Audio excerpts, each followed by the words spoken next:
tarde tenemos aquí a un Premio Planeta y también a la Britney Spears de la cocina. No lo digo yo, que lo ha dicho él, pero yo creo que sí, que Mikel López Iturriaga por lo menos es una estrella de la cocina pop. Es además una activista de la cocina de aprovechamiento y de la cocina casera. Esto del amor por la gastronomía, pues algo le viene en los genes, porque él es de Bilbao. Y además, Mari Carmen, su madre, como buena madre vasca, pues hacía unos guisos tradicionales exquisitos. Dice que el marmitaco estaba delicioso. Y también le enseñó a no tirar nada, a aprovechar todo lo que había por la nevera, y consiguió que le gustaran las acelgas.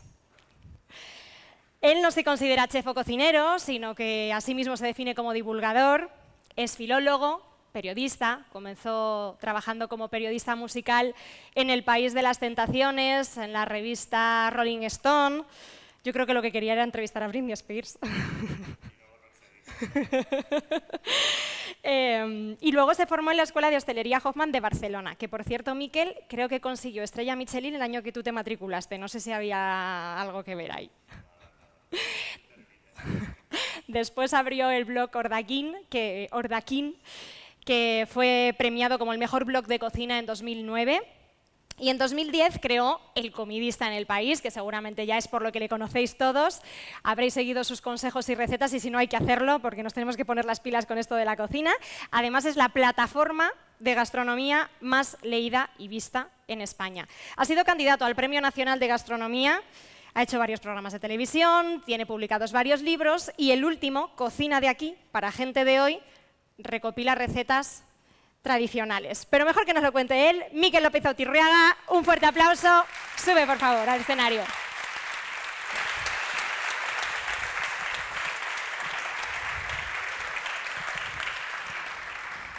¿Te gusta mucho Britney Spears? Me ha gustado mucho tu introducción. A ver, lo de Britney Spears tiene su explicación, ¿eh? O sea, yo decía que los grandes cocineros eran como Mozart y yo era como Britney Spears.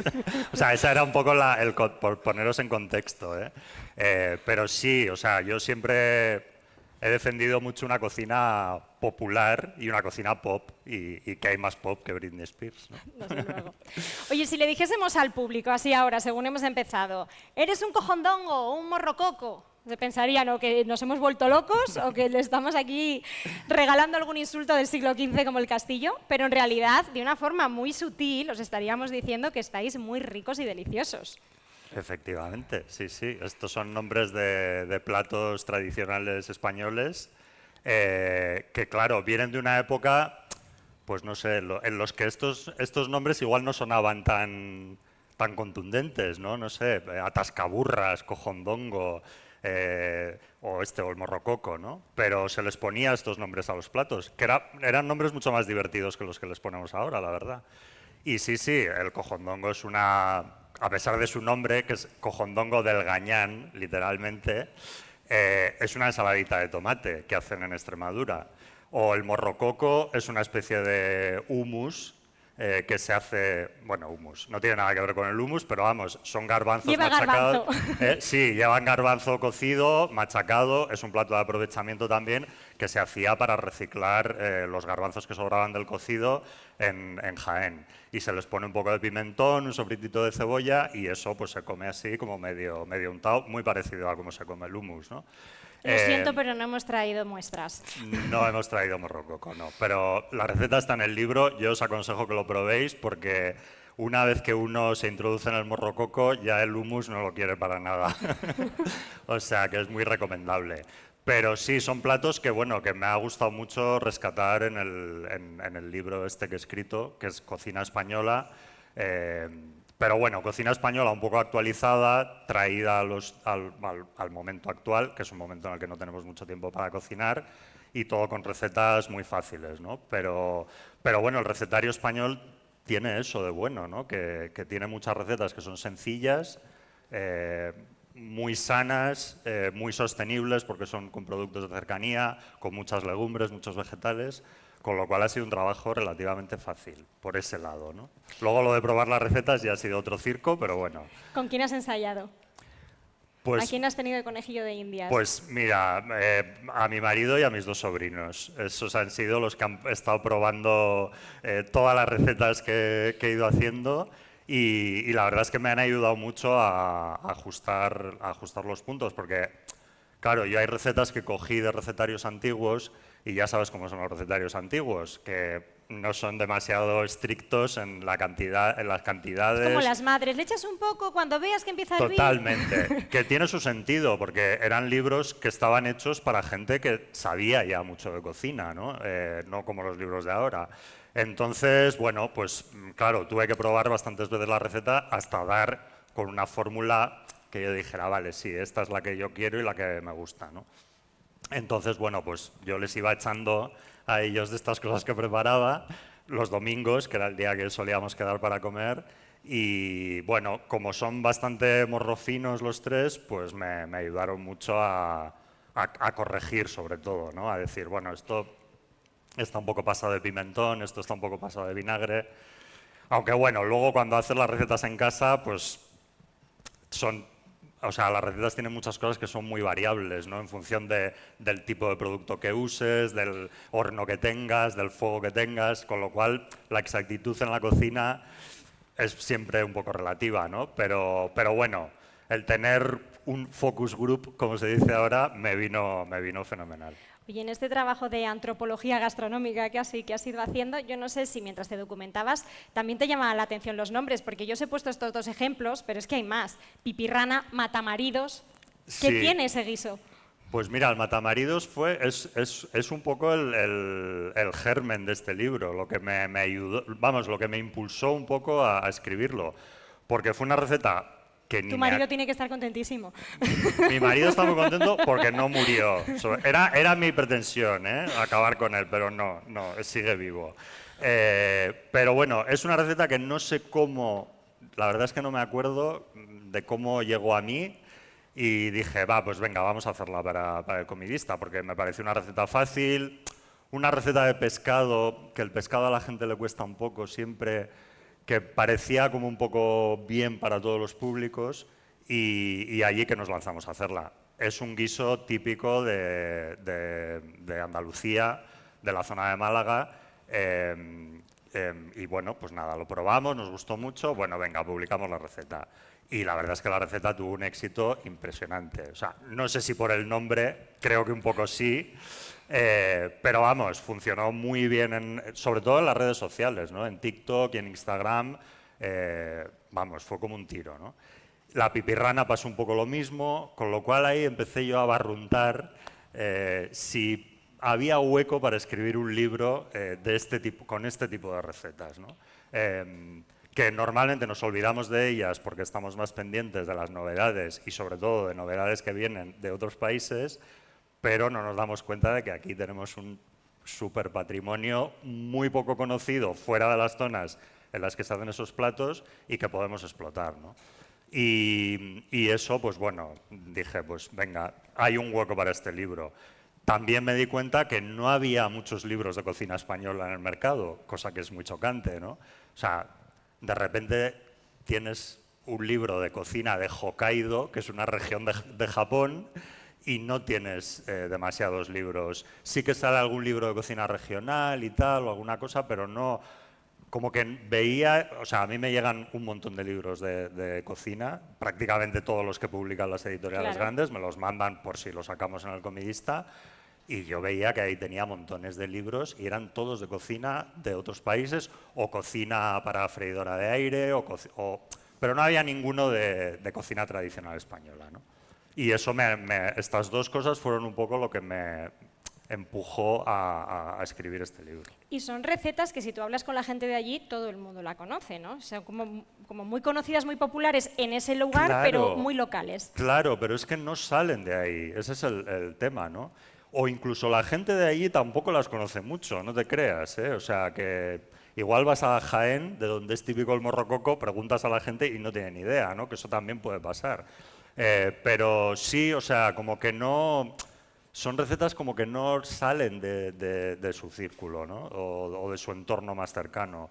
Incluso eso pasa incluso con cocinas regionales enteras, ¿no? Como yo siempre pongo el mismo ejemplo, la cocina de Murcia. O sea, la cocina de la región de Murcia es increíble. O sea, y no tiene el prestigio, por ejemplo, que pueda tener la cocina vasca o la cocina catalana, ¿no? Cuando es una auténtica mina de buenas recetas, sorprendentemente muchas veganas, 100%, porque es una región, como todos sabéis, con una huerta espectacular.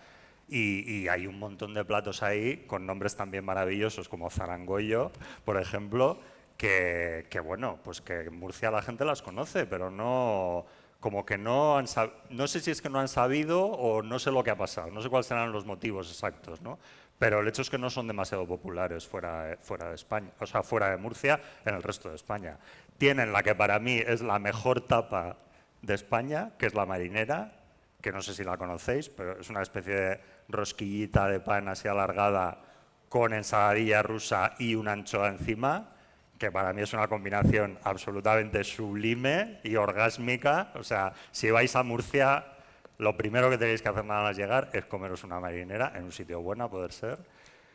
Ya hay 2 viajes pendientes después de esta charla, Jaén y Murcia. Jaén y Murcia, totalmente. Pero bueno, que ahí tenemos iba a decir la puñetera Gilda, pero a ver, no voy a tirar piedras contra mi tejado porque es un producto vasco. Pero la Gilda, por ejemplo, está en todas partes ya, hasta en la sopa un poco, yo creo, y sin embargo la marina no la conocen poca gente fuera de Murcia. ¿Qué te ha sorprendido haciendo este libro? Porque yo, por ejemplo, leyéndolo, me ha parecido que el recetario español es más vegetariano de lo que pensamos, Mucho por lo menos más. lo que tú has elegido. Mucho más, sí. O sea, sobre todo en la vertiente, digamos, mediterránea de España, ¿no? No tanto, o sea, si tú te pones a hacer los cálculos en el libro, ves que hay un poco de... o sea, que está la balanza inclinada hacia ese tipo de cocina, porque yo quería hacer un libro sobre todo de cocina de verduras. No es un libro de cocina vegetariana, porque hay carne y pescado, pero a mí me interesan más las legumbres y la verdura. Y además creo que, o sea, si queremos sobrevivir en este planeta, tenemos que comer menos carne y menos pescado, es así, ¿no? Entonces, bueno, sí me sorprendió eso, que hay mucho que rascar, ¿no? O sea, la gente cuando piensa en veganismo piensa en una cosa moderna o piensa en quinoa con, yo qué sé, o sea... Ayer hablamos un poco de eso. Sí, y no, o sea, no, es que hay un montón de... Bueno, es que el mismísimo gazpacho, o sea, es un plato vegano, ¿no? Lo que pasa que a mí me hace gracia cuando hay gente que nos escribe al comidista diciendo ¿por qué no hacéis recetas veganas? Y es en plan, pero a ver, si es que si la mitad de nuestras recetas son veganas, lo que pasa que no les ponemos el sello de veganas, ¿no? Pero parece que ahora, si no le pones esa etiqueta, no, lo que estás haciendo no es realmente vegano. Y eso me encantó, la verdad, me encantó. Y luego me encantó también el descubrir, por ejemplo, que hay una gran tradición de potajes viudos, que se llamaban antes, ¿no? Que son estos guisos de legumbres que no llevan carne, ¿no?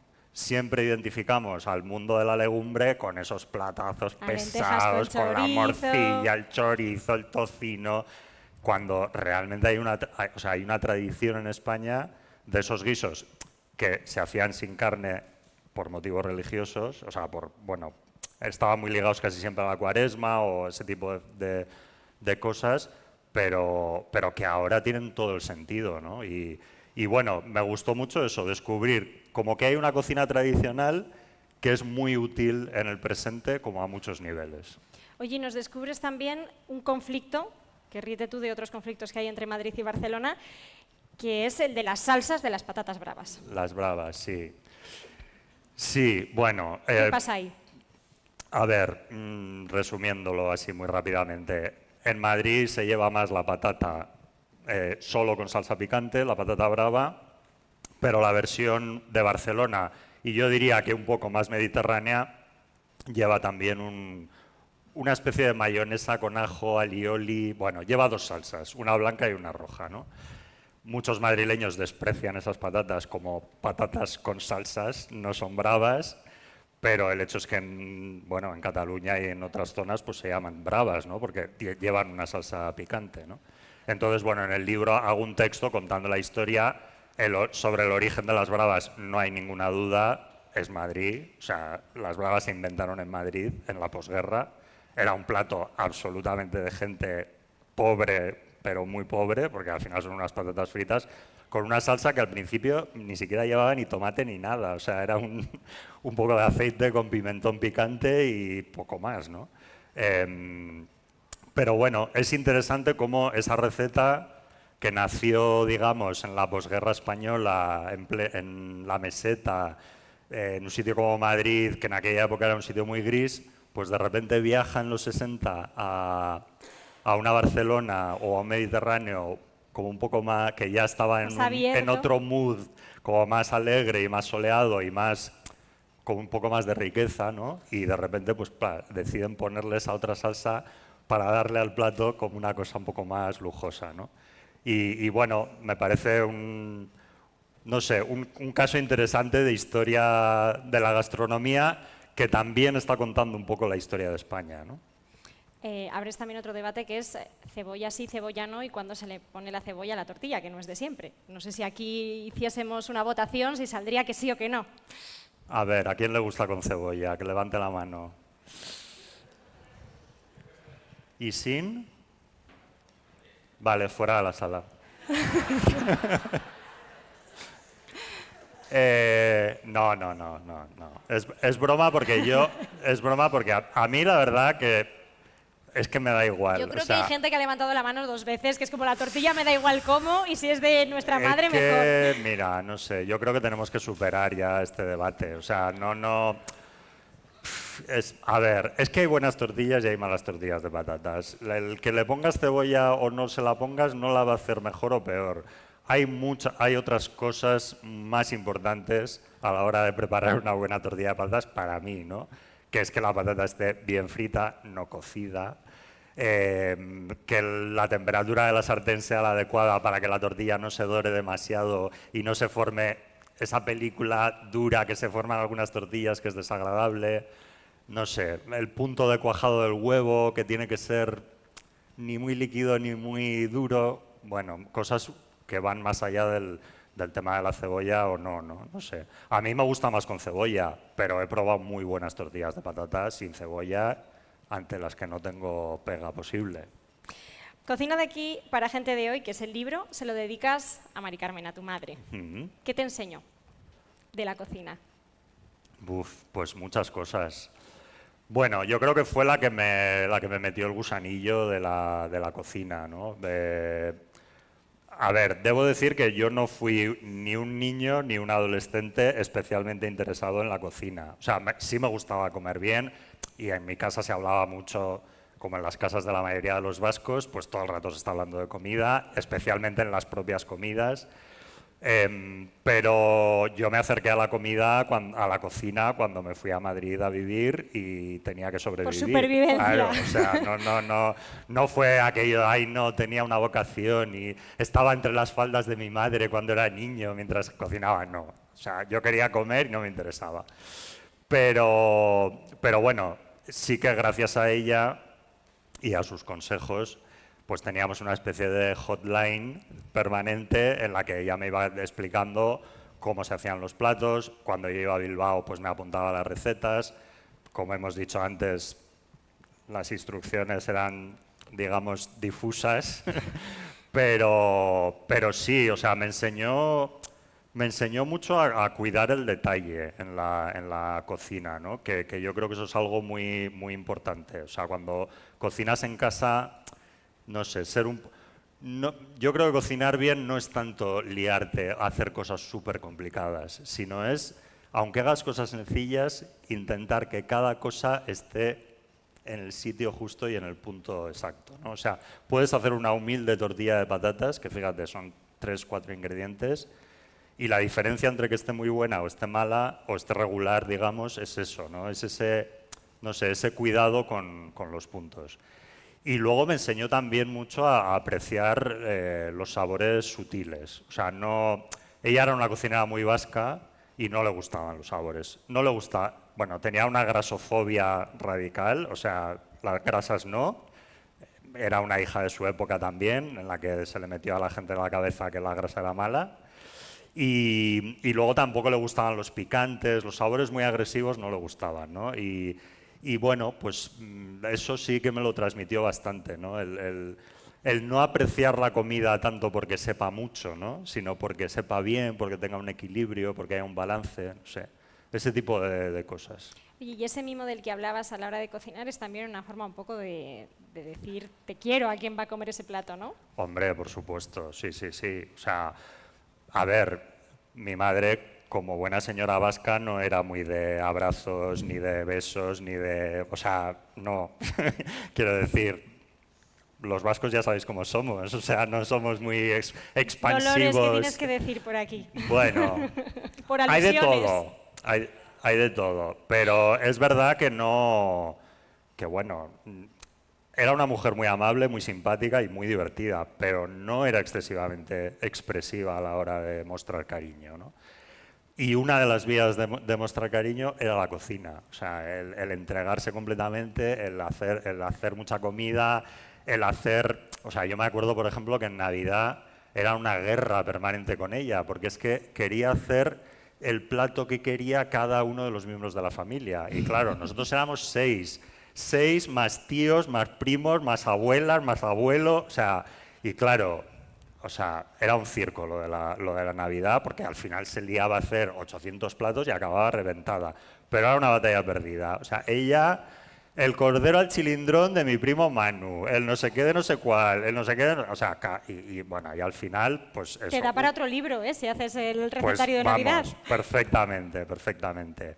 Pero sí que es verdad que era una mujer que se entregaba mucho a través de la comida, ¿no? Que yo creo que cuando yo hago tanto defensa y hago bandera de la cocina casera, también hay ese componente, yo creo. O sea, tenemos que seguir cocinando en casa porque cocinar en casa también es una manera de transmitir cariño a la gente con la que estamos, ¿no? O sea, yo, por ejemplo, cuando cocino solo para mí, pues tampoco me lo ocurro mucho y creo que eso es una cosa bastante generalizada, ¿no? Mientras que cuando te pones a cocinar para otras personas, pues ya como que hay algo que te cambia en la cabeza, ¿no? Y, y no sé, es súper gratificante. O sea, no hay nada que me guste más que hacer un plato en mi casa y dárselo a mis sobrinos o a mis familiares y que digan que está bueno y que les guste. O sea, de hecho, estoy siempre esperando a ver qué dicen. Y cuando no dicen nada, les odio a muerte. O sea, porque me pone de los nervios eso. O sea, la gente que viene a tu casa le das de comer y no dice nada de la comida. O sea, Si algún prefiero día que me digan que no está bien, pero que me digan algo. que aparte te refuerza un poco el vínculo emocional. O sea, seguramente tú tienes momentos de tu infancia asociados Total. a ciertos platos. Claro, hombre, absolutamente. O sea, a ver, yo es que el recuerdo de mi madre, por ejemplo, lo tengo tan absolutamente asociado a determinados platos que cada vez que los hago es como si se me apareciera en la cocina ella. O sea, es que me acuerdo hasta de las cosas que ella decía sobre esos platos, ¿no?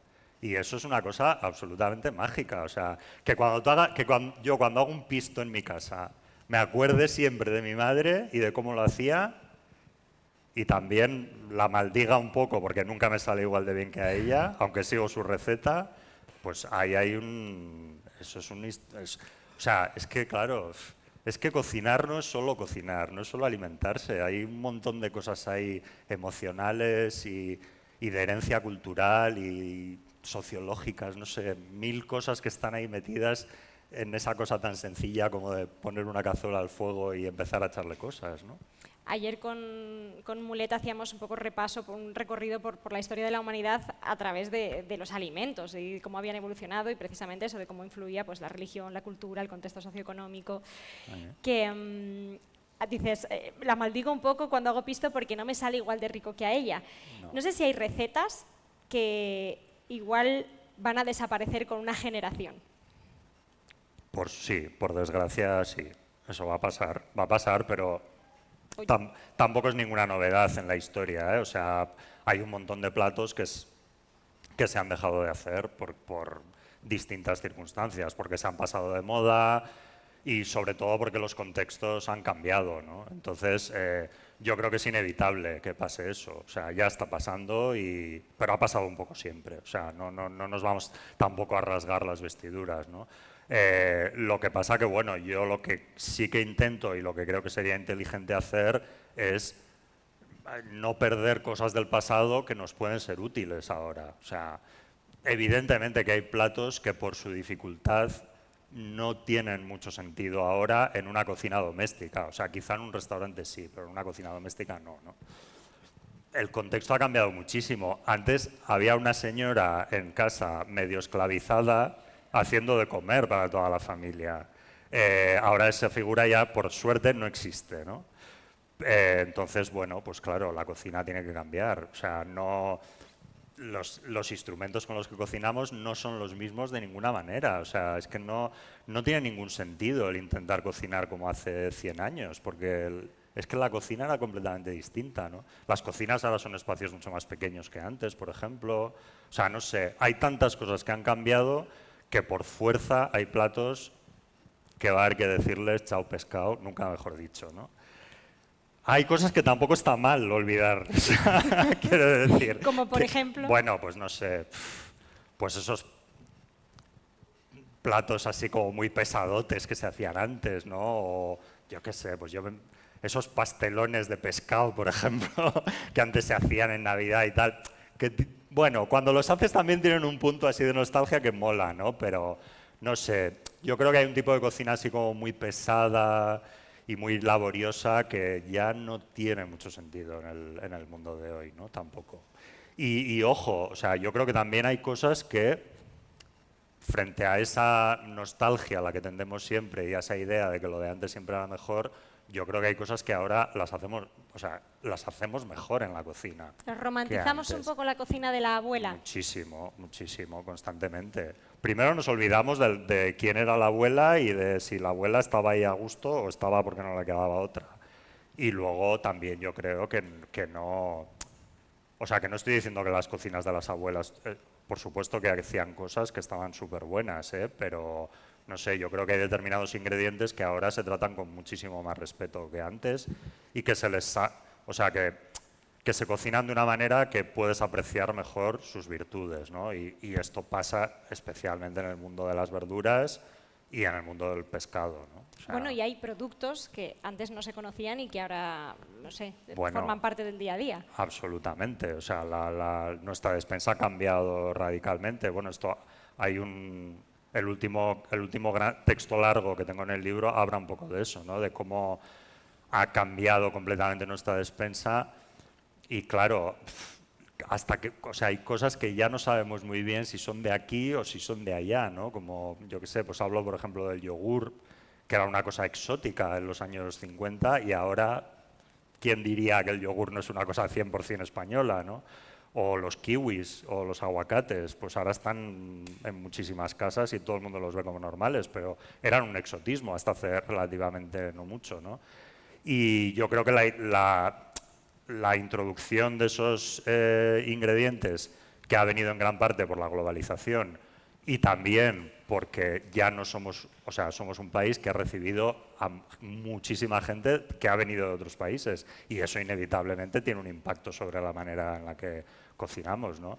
Nos ha abierto muchas, no sé, muchas posibilidades en la cocina y eso es bueno.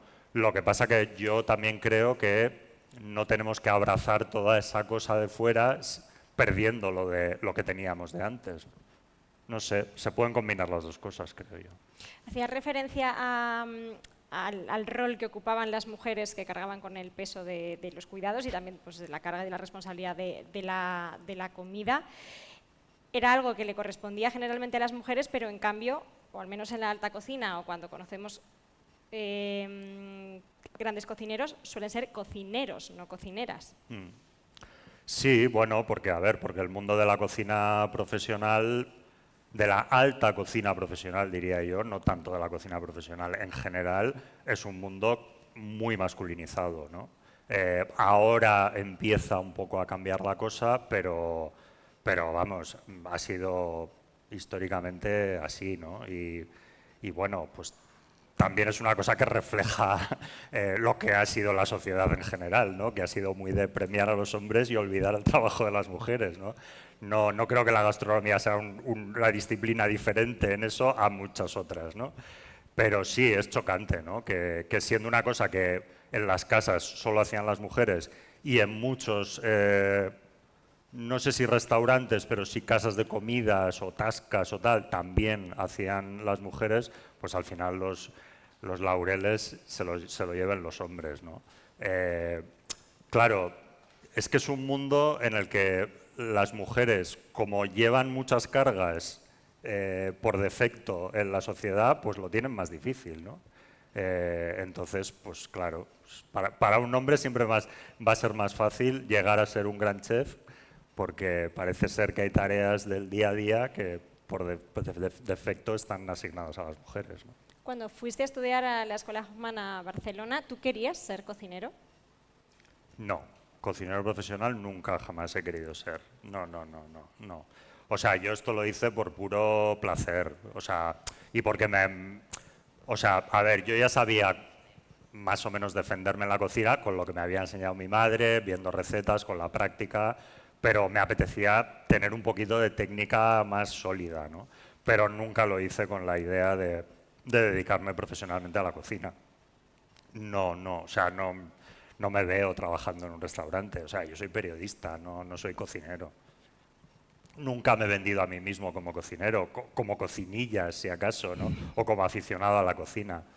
Pero bueno, no sé, yo creo que también para lo que yo hago, que son recetas más de andar por casa, pues también me viene bien tener esa perspectiva de persona que cocina en casa, no tanto en un restaurante, ¿no? Porque claro, a nosotros nos pasa cuando de repente llamamos a un cocinero para Vaya hacer un vídeo, comidista. para cocinar o cocinamos en el restaurante, pues vemos que hay en ocasiones en la cosa no funciona, porque ellos están acostumbrados, lógicamente, a cocinar en una cocina profesional, ¿no? Entonces les cuesta el pensar en un cocinero o cocinera domésticos, ¿no? O en los datos o la información o el instrumental que va a necesitar una persona en casa, ¿no? Siempre tenemos que hacerles la adaptación, como si dijéramos, a la cocina casera. Esto como para principiantes. Explícalo como para principiantes. Sí, sí, sí. No, totalmente, claro. O sea, hay que... A ver, hay gente que lo entiende muy bien, ¿eh? Y bueno, y de hecho hay grandes cocineros que tienen muy buenos libros de cocina doméstica. No sé si los hacen ellos o se los hace su equipo, pero es así. O sea, yo, por ejemplo, hay, no sé, pues el libro de la cocina casera de Ferran Adrià me parece un muy buen libro de cocina. O el de Andoni Aduriz, de la cocina en casa, que le he copiado una receta para el libro, por cierto. Lo reconozco, ¿eh? O sea que sí que puedes dar ese paso, ¿no? Pero hay gente a la que le cuesta. En el libro haces una reivindicación de la cocina de aprovechamiento, lo que vendría a ser una croqueta, y tienes un texto que es de la posguerra al zero waste, porque dices que malgastamos 65 kilos de comida por casa cada año. ¿Es Sí. porque nos creemos ricos? ¿Es porque no tenemos mucha información de cómo tenemos que conservar o comprar los alimentos? Bueno, yo creo que es un cúmulo de cosas. O sea, no, yo no me fustigaría demasiado pensando que somos peores personas por desperdiciar tanta comida, ¿no? A ver, que sí que puede haber momentos en los que desperdiciemos comida un poco a la ligera y sea una cuestión de responsabilidad individual, no lo niego. Pero yo creo que hay un contexto que nos empuja a desperdiciar más comida o que favorece que desperdiciemos más comida, ¿no? El ritmo de vida que llevamos, el poco tiempo que tenemos para planificar, cómo compramos, o sea, ese modelo, el modelo tradicional de compra de comida hace años era más de diario o para 2 días como mucho, ¿no? Ahora no, ahora tendemos a comprar por falta de tiempo, pues para toda la semana, para 2 semanas, incluso hay gente que compra para todo el mes, ¿no? Que se va en la tanqueta al hipermercado y venga comida. Claro, al final parte de esa comida va a acabar irremediablemente en la basura, ¿no? Tampoco sabemos muy bien conservar la comida bien, no sabemos qué hay que meter en la nevera, qué no, dónde hay que ponerlo. No sé, hay muchos trucos de conservación para alargar la comida que muchas personas no los conocen, ¿no? Entonces, yo por eso digo que bueno, que hay que descargarse un poco también de esa culpa, ¿no? O sea, también el entorno Todas estas cosas suelen tener, o sea, hay un factor del entorno que te empuja de alguna manera a comportarte así. Además es que tirar comida es algo completamente antieconómico, que a nadie le conviene. O sea, ¿quién va a tirar comida? Bueno, no sé, a no ser que tengas muchísimo dinero y te dé igual, ¿no? Pero quiero decir que es una conducta muy absurda, ¿no? Entonces, yo creo que la hacemos un poco por eso, ¿no? Tampoco sabemos muy bien esa cocina de reciclaje o de aprovechamiento que nuestras madres o abuelas también dominaban porque habían vivido tiempos de escasez, pues bueno, también ese conocimiento como que se ha perdido, ¿no? Y ahora, pues claro, como tenemos un poco de todo y vivimos en un tiempo más de abundancia, pues como que nos importa menos tirar la comida. Pero vamos, yo soy absolutamente militante, o sea, con eso. Cuando te he descrito he dicho activista, pero... Sí, sí, activista, vamos, es que claro, a ver, es que mi abuela cuando le sobraba un trozo de pan en un restaurante se lo llevaba a casa, o sea, para hacer algo con ¿Hacía él. torrijas? Sí, torrijas o lo que fuera, o no sé, se lo comía, o sopas de pan, no sé lo que hacía, pero vamos, esto en nuestra casa siempre se nos inculcó muy, muy fuertemente, ¿no? Y mi madre también, o sea, a mi madre le horrorizaba tirar comida, pero claro, es que fueron personas que las pasaron canutas en la posguerra, ¿no? Entonces tenían como esa cosa metida ahí en la cabeza que nosotros no tenemos. Oye, decías que parte de, o sea, lo que has hecho es adaptar algunas recetas tradicionales, pero un poco a las condiciones que tenemos a día de hoy, que una de ellas es la falta de tiempo.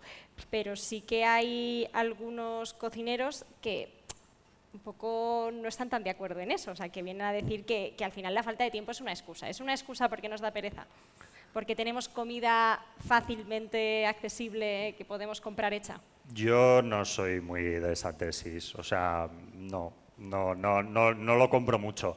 No digo que no pueda haber casos individuales en los que sea así, pero me parece que son opiniones emitidas un poco desde el privilegio. O sea, yo creo que hay muchísimas personas que, por supuesto, que les gustaría cocinar más y deleitarse más en la cocina y preparar más cosas y planificarse y tal, pero, o sea, la vida les lleva por delante. O sea, las jornadas de trabajo larguísimas que tenemos en España y luego montones de obligaciones que muchísima gente tiene. O sea, realmente, claro, es que hay mucha gente que llega a casa y a todos nos ha pasado un poco. Llegas a casa a las 8 de la tarde y lo último que te apetece es ponerte a cocinar nada. O sea, entonces, claro, culpar a las personas de que son vagas y de que no cocinan porque no quieren, pues sinceramente me parece que en muchos casos es injusto.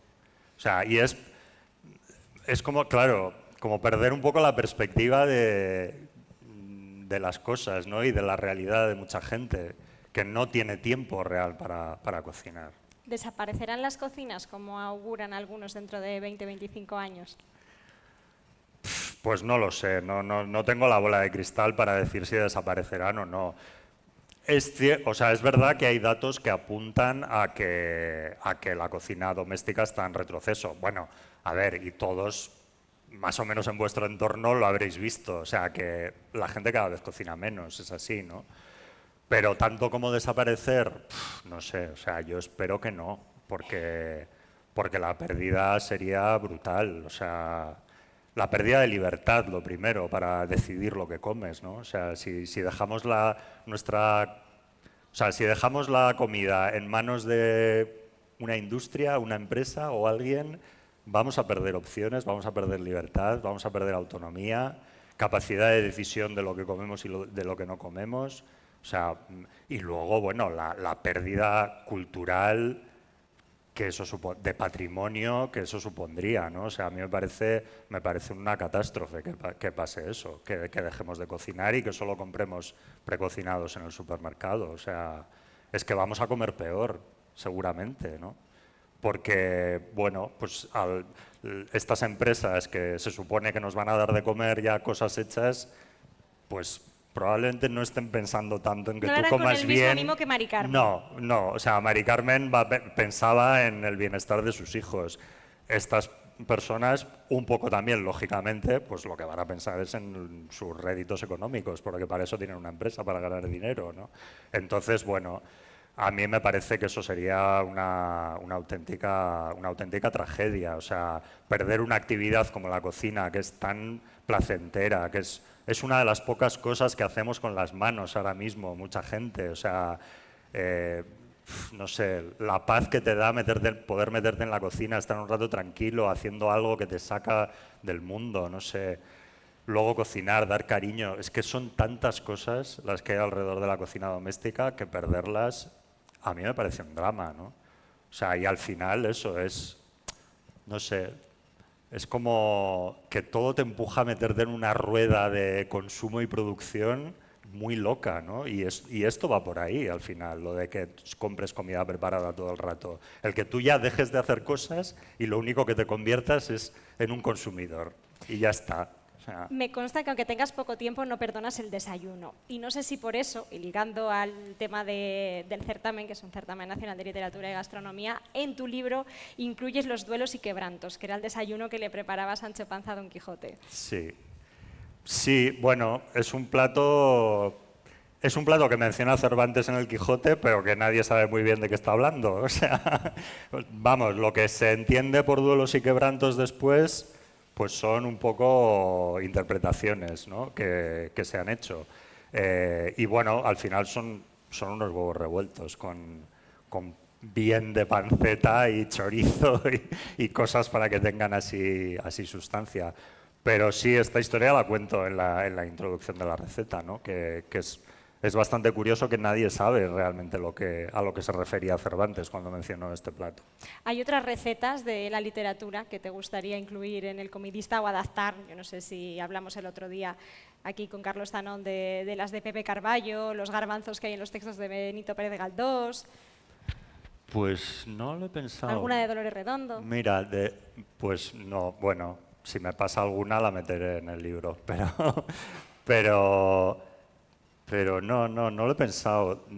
Bueno, de Vázquez Montalbán hay una receta, de hecho, del libro que es la lombarda a la montañesa, que él menciona, o sea, él pone, y él hacía libros de gastronomía. Bueno, era un gourmet y un tragaldabas importante, Vázquez Montalbán. Si habéis leído sus libros, la comida está muy presente siempre. Y él tiene libros puramente de gastronomía. Y habla en este libro de una lombarda a la montañesa, que él la sitúa en Cantabria, pero es la lombarda típica de Madrid de Navidad, esta que se come con manzana y con tal, pero él la sitúa, no sé muy bien por qué, en Cantabria y le llama lombarda a la montañesa, ¿no? Y es una cosa bastante graciosa, porque yo he estado investigando y no veo en Cantabria nadie absolutamente conoce esa lombarda y es la receta madrileña. Es una variante. Pero él dice que es cántabra. Bueno, pues cántabra.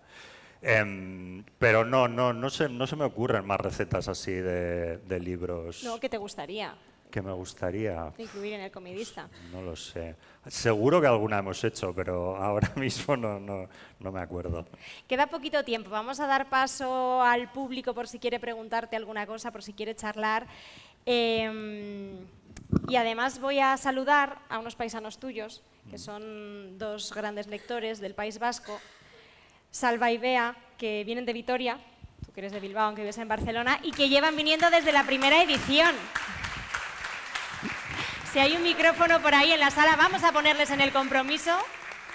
Le podéis preguntar algo de gastronomía, de lo que queráis. De pop. Hola. Joder, Buenas. buenas tardes. Qué nervios tener que pensar una pregunta así a lo loco, ¿no? Algo personal, tira por ahí. Que no sea profundo a poder ser.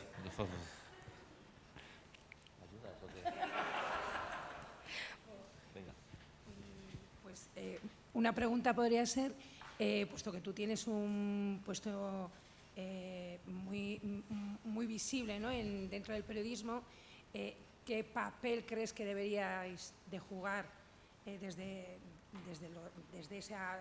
el periodismo, ¿no? Para concienciar al ciudadano, ¿no? De esta importancia del aprovechamiento y de los alimentos, ¿no? O sea, Sí. Pues hombre, vamos, el papel que intento jugar siempre es el de ponerle las cosas fáciles a la gente, o sea, a todos los niveles, o sea, nosotros en El Comidista siempre intentamos que todo lo que hacemos tenga una cierta utilidad, ¿no? O sea, que te sirva para aprender a cocinar un plato, te sirva para elegir unos productos u otros en el supermercado, te ayude a saber qué restaurantes están bien o cuáles no. No sé, tener siempre ese sentido práctico. Y luego, pues no sé, también intentar que la gente aprenda un poco a diferenciar lo bueno de lo que no es tan bueno en la comida, ¿no? A todos los niveles, tanto al nivel puramente gastronómico, sensorial, como al nivel nutricional. Yo creo que hay muchísima, sobre todo en el campo de la nutrición, o sea, hay una cantidad de desinformación entre la gente brutal, muy favorecida por las redes sociales y por las cosas que circulan por ahí, que no tienen ningún fundamento. Y nosotros ahí damos mucho la batalla a la hora de desmentir bulos, ayudar a la gente a saber cuándo le están timando, cuándo le están vendiendo propiedades que no son ciertas en un determinado alimento. No sé, hay muchísima falsa creencia, también muy promovida por la propia industria alimentaria, ¿no? que sabe que hay una preocupación por la salud y la alimentación en la gente y intentan colar a beneficios en los alimentos que no están demostrados, ¿no? Entonces, bueno, yo creo que nuestra labor como periodistas es precisamente informar a la gente e intentar acercarle lo más posible a la verdad, ¿no? Al final, es que no es una tarea muy distinta a la del periodismo en otras disciplinas. O sea, es lo mismo, pero aplicado a la comida. Hay otra pregunta por aquí. Miquel, buenas tardes. Buenas. A mí me da la sensación, desde fuera, que la industria gastronómica tiene poca capacidad de innovación, porque es algo que, o de reinventarse, porque viene desde hace mucho. Y, de hecho, tú vuelves a lo tradicional. Quiero decir, lo tradicional es renovarse. ¿Y no crees que habría una oportunidad en recetas con carne humana?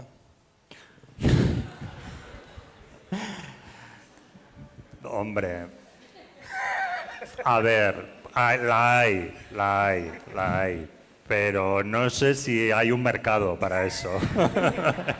No sé si hay un mercado, o sea, yo creo que ya estamos servidos de proteínas, ¿eh? No hace falta más, o sea... Claro, pero yo a lo que voy, Miquel, es que es verdad que la industria de cárnica, ya sabemos que hay un excedente que perjudica, pero igual hay demasiados seres humanos que podrían formar parte de esta industria y quiero decir, podemos tener una oportunidad de negocio tú y yo si desarrollamos esta idea, le ponemos una marca chula. A ver, yo te aseguro que en términos de sostenibilidad medioambiental es mejor comer carne humana que comer carne de vaca. Ya estaría. Un aplauso, por favor. Ya está. Eso... El que quiera asociarse a esta empresa, voy a poner un puesto ahí fuera. Indiscutiblemente. Menos emisiones, menos huella de carbono. Eliminas a gente que está contaminando. Gracias, o sea, gracias. Yo no le veo fisuras a ese plan. Ahora, el tema legal habría que mirarlo. No el tema legal, es a posteriori. No, pero bueno, Y el sofrito, la salsa, ¿no? Que le yo pones. creo que con un buen equipo de abogados lo sacamos adelante. ¿Alguna otra pregunta? Pues Dolores y bueno, ahora van los... A ver, Miquel. También nos pueden Aquí, llegar preguntas aquí, porque aquí. estamos retransmitiendo en streaming, ¿eh? Bueno, me has hecho recordar recetas cuando mencionabas cómo hacer una receta te hace recordar a miembros de tu familia. A mí me ocurre a menudo, ¿no? Cuando entro en la cocina. Yo sigo cocinando mucho y otra cosa que me ha encantado es que yo cada Navidad cocino el plato favorito de cada uno de los miembros de mi familia. Eres de esas. Yo lo hago. O sea, lo estabas diciendo y estaba diciendo, hostia, soy yo. O sea, y me curro pues igual 10 o 12 platos distintos que luego se llevan en tuppers, claro, por eso pues se lo tienen que comer, lo habéis pedido, os lo coméis, pero hago lo que quiere cada uno y ya sé, casi siempre es lo mismo, porque siguen fieles a recetas. Yo la sopa de pescado, yo las vieiras al horno, yo los chipirones rellenos, yo sí, el rape. Sopa de pescado, chipirones rellenos, platos facilitos, sí, ¿eh? Sí, y hago los platos para todos.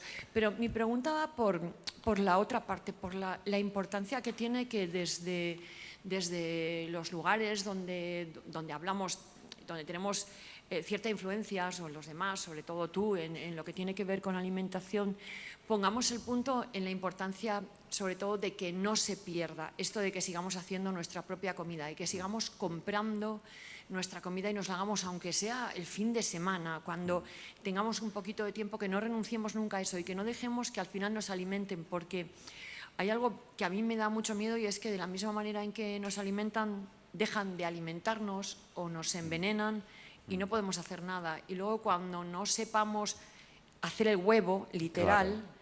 ¿qué va a pasar? Cuando dependamos, es un nivel de dependencia no saber hacer el huevo. Yo a mis hijos les he enseñado a cocinar desde pequeños, en mi familia hasta los más pequeños saben hacer comida de subsistencia. Te aseguro que mi sobrina de 3 años muere la humanidad entera y ya sabe cocinar para sobrevivir. Sí, ya está, pues más para ella.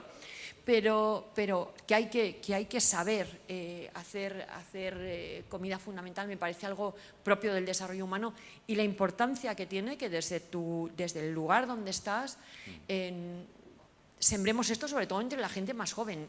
Saber hacer tu comida es fundamental, es tu libertad. Es tu libertad, sí, es que es eso. Es autonomía, es libertad y bueno, y sí, al final es capacidad de decisión. Y luego tengo que decir otra sobre cosa algo, que sobre algo siempre importantísimo. les he dicho a mis hijos, y es que si sabes cocinar mínimamente, puedes ganarte la vida en cualquier lugar del mundo. Dentro de un barco, en una isla que te abandonen por ahí, en el Congo, en mitad de... Tú, si sabes, siempre, ¿lo habéis visto en la guerra? El prisionero, lo fusilamos, no, yo soy el cocinero, no, venga, a cocinar. El cocinero se salva Mira. siempre. Se salva. Te voy a robar ese argumento para las próximas charlas.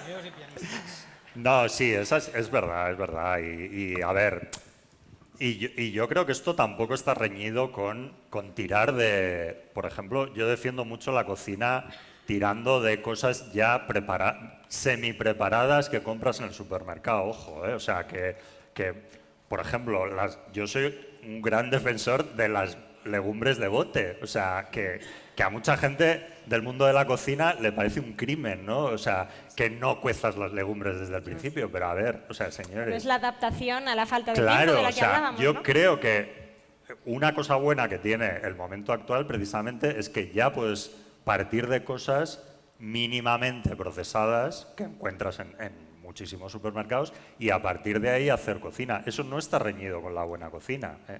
O sea, yo creo que se pueden hacer...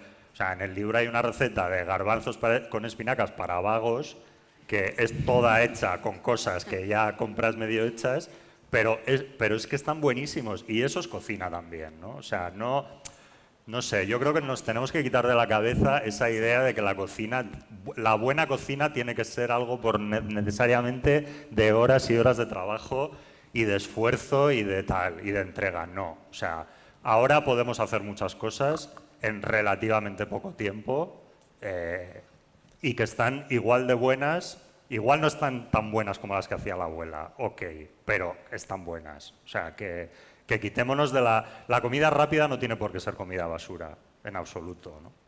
Y ahí yo creo que hay una buena industria alimentaria que sí nos puede ayudar, que es la que hace ese tipo de productos mínimamente procesados que nos pueden servir de punto de partida para cocinar. Sí. Bueno. Hola, buenas tardes. Perdón. Sí, aquí arriba. Hola. Sí, a ver, yo tengo una pregunta. Creo que una Tiene cosa que ser tenemos... muy breve porque vamos un poco justitos de tiempo. Vale, voy. Creo que una cosa que tenemos en España, que pasa también en otros países, por ejemplo en Italia, es que estamos tremendamente orgullosos de nuestra gastronomía propia. Y quizá precisamente por ese orgullo, quizás tendemos a ponernos a veces un poco tiquismiquis con según qué recetas o esto hay que hacerlo con este ingrediente, con esta otra cosa y tal y cual. Sacar un libro de recetas regionales vale que vienes curtido de redes sociales, pero ¿no te dan un poquitico de miedo de, ay Dios mío, se me van a echar aquí al pescuezo? Sí, por... bueno, terror, pánico, ataques de histeria, o sea, todo. Porque, bueno, es deporte de alto riesgo. O sea, el decir cómo... bueno, claro, que es algo hasta cierto punto comprensible, ¿no? Porque esa cocina tradicional, para mucha gente la tienen ahí metida en la patata y si se la una tocas... emoción. Bueno... pero mira, sorprendentemente no he recibido mucha respuesta negativa por ese lado. O sea, yo creo que la gente que ha comprado el libro y ha cocinado con él ha entendido la idea y sobre todo que aunque yo haya toqueteado un poco las recetas tradicionales, lo he hecho siempre desde el respeto, o sea, y desde el intento de conservar el espíritu del plato. O sea, las recetas tradicionales o la cocina popular es que no tiene fórmulas fijas. O sea, lo que tiene, como si digamos, es una especie de ADN, las recetas que hace que un gazpacho sea un gazpacho, un cocido sea un cocido y no sea otra cosa, ¿no? Pero no, ese rollo de no, porque lleva esto, porque lleva lo otro, porque esto no lo lleva. Es que la cocina, quiero decir, es que son platos que se hacían con lo que había la mayoría de las veces. Entonces, yo creo que esa cosa de la fijación de las recetas y de que esto se hace así es algo que viene después en las ciudades, cuando ya las recetas se empiezan a escribir y ya se empiezan a codificar y ya empieza como esa cosa ortodoxa de las cosas se hacen así o asá, ¿no? Es una cosa hasta cierto punto burguesa, no tanto popular, ¿no? La gente en el campo no estaba para historias y no se preocupaba de que el gazpacho llevara cebolla o llevara pepino, le ponían lo que había y ya está, ¿no? Entonces, bueno, yo he tenido siempre muy presente eso, ¿no? Para perder precisamente el miedo a decir, uy, no, es que me van a decir que esto no se hace así, ¿no? Y aparte, claro, te pueden decir muy fácilmente, a ver, tú, vasco, ¿qué nos vas a decir a nosotros andaluces de cómo se hace el ajo blanco, ¿no? O sea, nos vienes aquí como a adoctrinar. Pero bueno, aún así yo creo que la gente ha entendido ese respeto y yo lo he tenido muy presente. O sea, no, en el libro podrás ver que hay recetas un poco tocadas o un poco aceleradas o adaptadas a los tiempos de ahora, pero yo creo que he sido súper respetuoso siempre con el espíritu. O sea, no he hecho guarrindongadas con las recetas ni me he puesto a ponerle mango a la paella. O sea, no. Porque me parece que eso es desvirtuar también la cocina, ¿no? O sea, no soy purista en la cocina, pero intento ser respetuoso con la tradición, porque es que aparte tradición, al final en la cocina son cosas que se han probado muchas veces y que han resultado que estaban bien. Entonces merece un respeto esa tradición, aunque la actualices. Miquel López Iturriaga, muchas gracias. Bueno, Un fuerte a aplauso. vosotras.